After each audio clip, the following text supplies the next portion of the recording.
การนำผักลาดห่วมใส่บาตรถวายสังฆทานและพระสงฆ์130 องค์และฮดสงฆ์เทลาพิเศษประธานองค์การพุทธศาสนาสัมพันธ์ลาวองค์ที่7พิธีฮดสงฆ์มุทิตามหาเทลาพิเศษพระอาจารย์ใหญ่มหาเวทมเสนัยประธานศูนย์กลางองค์การพุทธศาสนาสัมพันธ์ลาวองค์ที่7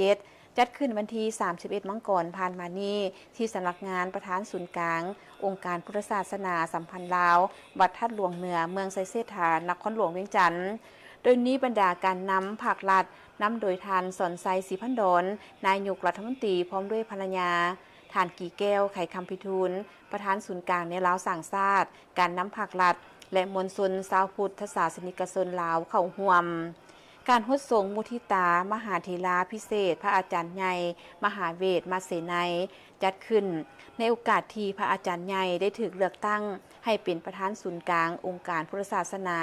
สัมพันธ์ลาวองค์ที่7ทั้งเป็นการแสดงความกตัญญูกตเวทีต่อผู้นำพาสูงสุดของคณะสงฆ์ลาวและยกย่องบุคคลที่มีคุณงามความดีผู้ที่เสียสละกำลังกายกำลังใจในการซี่นำพาพระสงฆ์และเฮียบเฮียงพระธรรมคำสอนการได้ร่วมฮดสงฆ์พระมหาเถราถือว่าเป็นมงคลอันสูงสุดซึ่งในชีวิตหนึ่งบ่ได้มีโอกาสพบเห็นได้ง่าย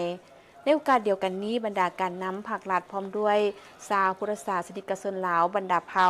ได้ร่วมใส่บาตรถวายสังฆทานและพระสงฆ์130 องค์เพื่อเป็นสิริมงคลและเป็นบุญกุศลพร้อมทั้งร่วมพิธีฉลองยกยอดโซฟาอาคารสำนักงานประธานศูนย์กลางองค์การพุทธศาสนาสัมพันธ์แห่งสาธารณรัฐประชาธิปไตยประชาชนลาวหลังใหม่ที่หากสร้างสำเร็จที่วัดท่าหลวงเหนือซึ่งเป็นศูนย์กลางบริหารงานสงฆ์ที่ทันสมัยทั้งนี้ทั้งคณะกรรมการจัดงานได้เปิดโอกาสให้พุทธศาสนิกชนได้ร่วมบริจาคทุนสมทบเพื่อสำระค่าก่อสร้างอาคารที่ยังค้างสำระการได้ร่วมบริจาคปัจจัยและร่วมพิธียกยอดโซฟา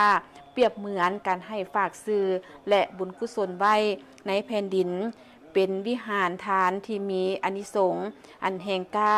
ก่อให้เกิดความสมบูรณ์พูนสุขในชีวิต